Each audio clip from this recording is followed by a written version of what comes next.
All right, part two, negotiable instruments. How did the bank obtain ownership of your instrument? The bank has to prove this in court, but it will never ask that question. Then, under tacit law, we are agreeing but not disagreeing that the bank legally owns our instrument. It will always contain a promissory note. That promissory note is a negotiable instrument that has monetary value. Your monetary value is secured by your labor. Labor is the most powerful and reusable commodity on this earth.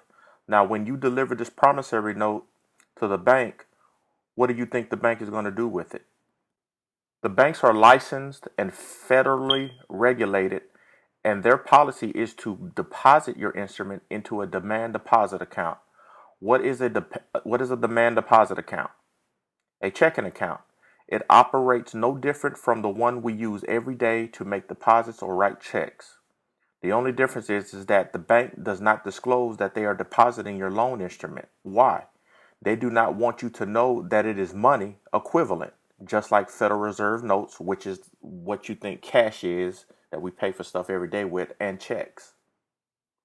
We are all aware right now that Federal Reserve notes and checks can be deposited on a regular basis. So when we make a deposit, we get a receipt and we have access to our deposit to pay bills, right?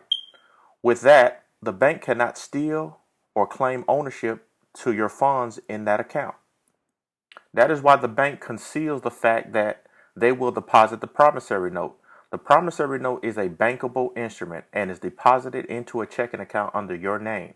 That deposit establishes a creditor and debtor relationship between you and the bank. Do you know who the creditor is? You are, and the bank is the debtor. That may be confusing to some, but remember, every time we make a deposit, we are making a loan to the bank. The bank acknowledges this loan by issuing you a receipt which represents the bank's promise to pay back the funds deposited on demand. The bank is a fiduciary, and it is handling your negotiable instrument in the capacity that is why they are licensed. The banks know you do not understand what you are doing, and they know you do not know that a promissory note you gave them has monetary value. What this shows is that the bank does not loan money. The bank takes your promissory note and deposits it in the demand deposit account under your name. This credits the account to the exact amount of their promissory note as an asset on the bank's books. It is also recorded as a liability on the bank's books as a debt owed to the depositor, which is you. That is standard business practice every day during banking hours. The bank does not own the deposit, which is the asset that credited the account. The bank only owns the liability, which is the debt.